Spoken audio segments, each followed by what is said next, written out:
इन छोटे छोटे नेत्रों में अश्रु की धारा क्यों? पितामह, आप सबसे अधिक मुझसे प्यार करते हैं ना? वो मेरे प्रिय, ओ मेरे हृदय की धड़कन, हम सबसे अधिक प्यार हमारे हृदय की धड़कन अर्जुन से करते हैं। भीम मुझे चिढ़ाता है, आप उससे अधिक प्यार करते हो। हस्तिनापुर की हसरतों का सूरज है तू, मेरे हृदय की धड़कन है तू, सबकी आंखों का तारा, सबका दुलारा है तू। ओह पुत्र,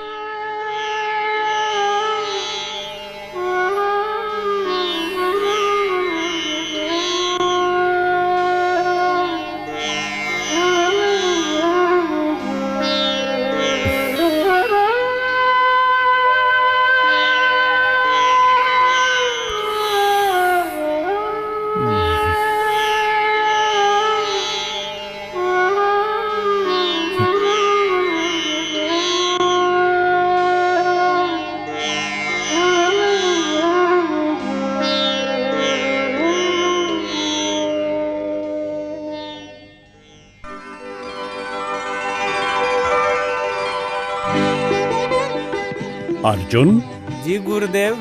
कहाँ देख रहे हो? मेरा तो ध्यान लक्ष्य पे स्थित है गुरुदेव। वाह अर्जुन वाह, तुम्हारे इस उत्तर में मुझे धनुर्विद्या का परम आदर्श दिख रहा है।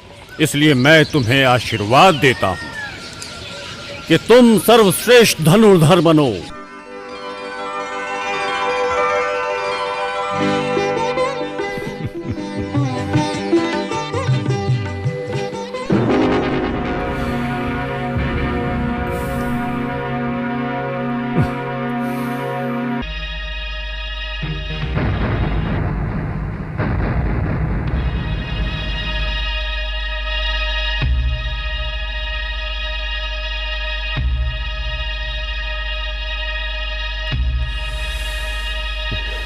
ये क्या कर रहे हो अर्जुन? ये क्या कर रहे हो? गुरु क्या? ये क्या अनर्थ किया तुमने अर्जुन? अपने गुरु को मार डाला।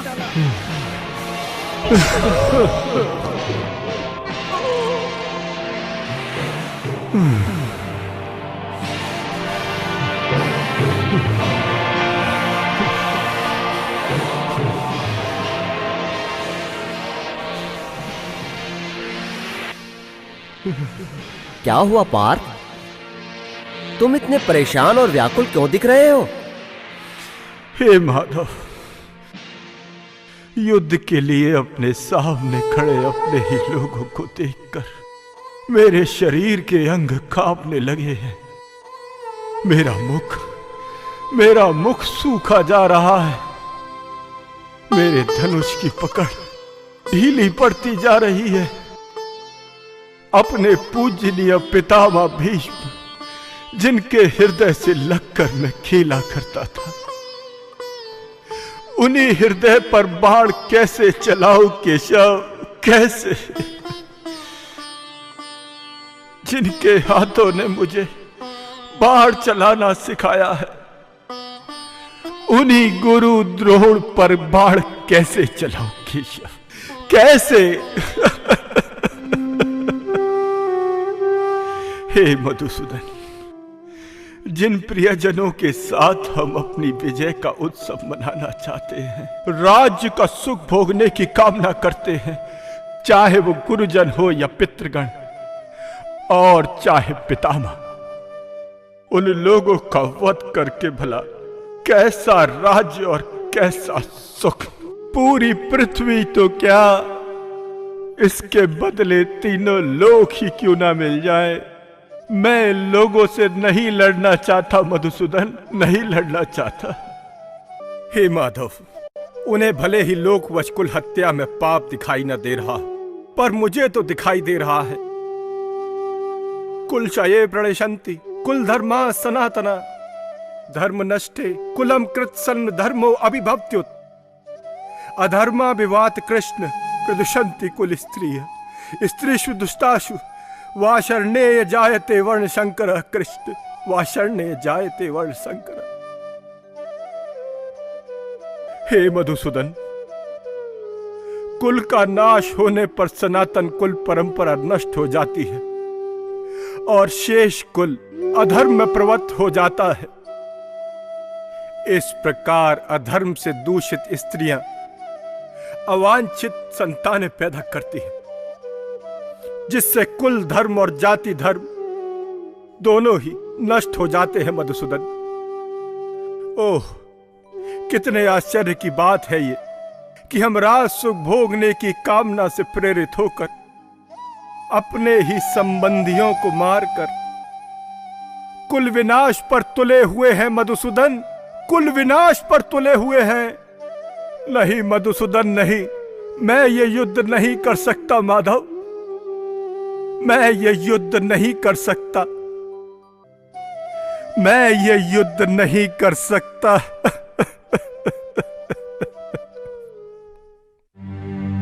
महाराज, युद्ध भूमि में इस प्रकार कहकर अर्जुन ने धनुष और बाण एक ओर रख दिया है और शोक संतप्त चित्त से वह बैठ गया है।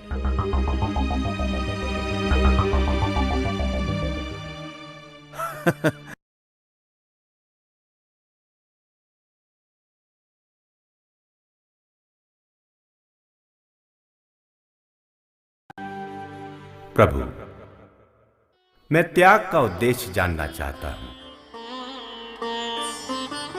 इसके साथ साथ मैं ये भी जानना चाहता हूं कि त्याग में जीवन अर्थात संन्यास का क्या उद्देश्य है। हे अर्जुन, कुछ विद्वान लोगों की धारणा है कि भौतिक इच्छा पर आधारित कर्मों का परित्याग ही संन्यास है, जबकि कुछ बुद्धिमानों के अनुसार सभी कर्म फलों को त्यागना ही त्याग है। इसी प्रकार कई विद्वान समस्त प्रकार के सकाम कर्मों को दोषपूर्ण समझते हैं। उनके अनुसार इसे त्याग देना चाहिए, लेकिन कई विद्वानों का यह मानना है यज्ञ, दान तथा तपस्या के कर्मों को कभी नहीं त्यागना चाहिए। हे भरत श्रेष्ठ, अब त्याग के विषय में मेरा निर्णय सुनो। यज्ञ, दान और तप कर्मों का नहीं परित्याग है अर्जुन करते, क्योंकि ये ही तो प्राणी को पावन और शुद्ध है करते।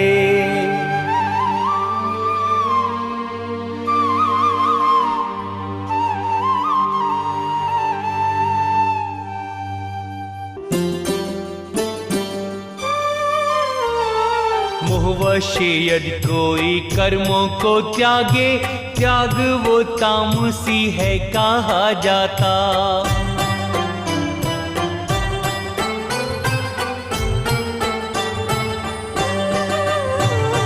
कर्मों को जो कष्ट प्रद जान छोड़े, त्यागे रजो गुण वो हो जाता।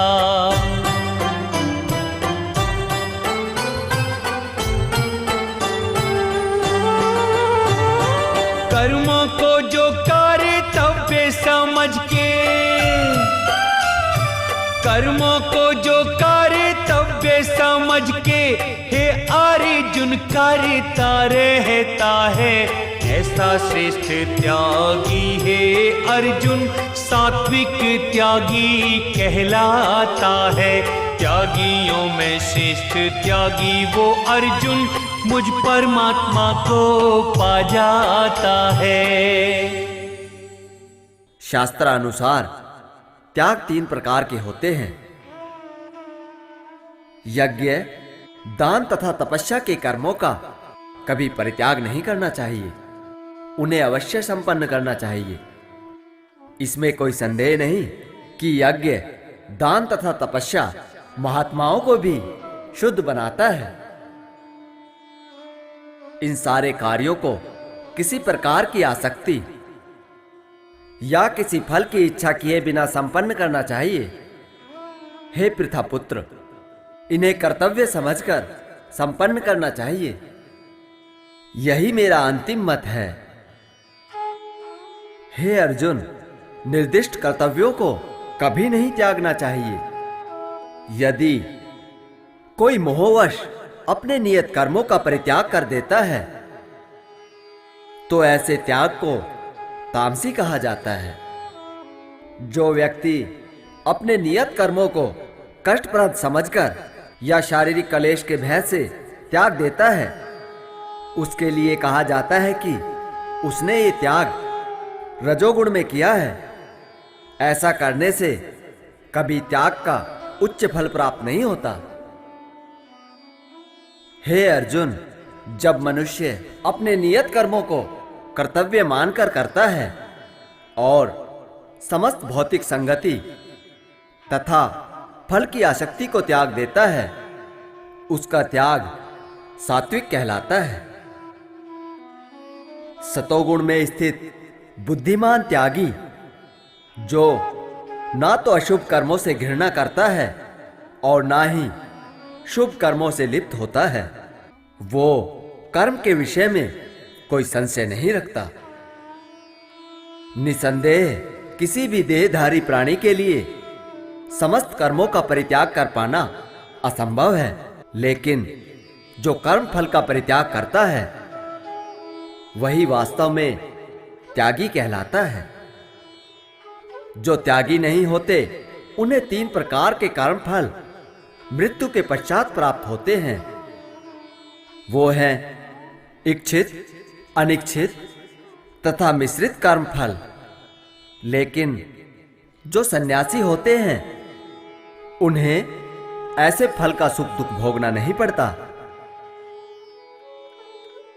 हे महाबाहो, वेदांत के अनुसार समस्त कर्मों की पूर्ति के लिए 5 कारण हैं। अब सुनो, मैं तुम्हें इनके विषय में बताता हूं।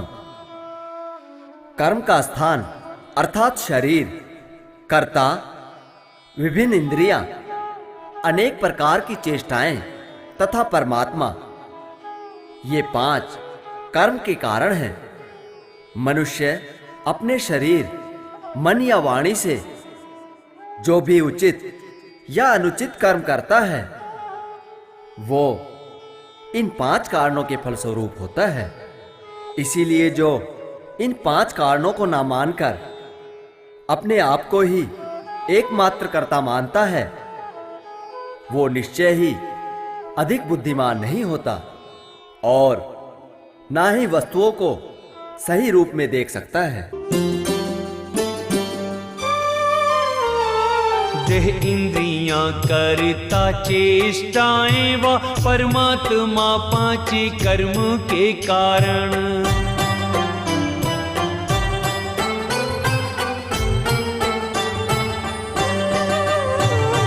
तन मन वाणी से उचितानुचित कर्म होते हैं इन्हीं के ही कारण।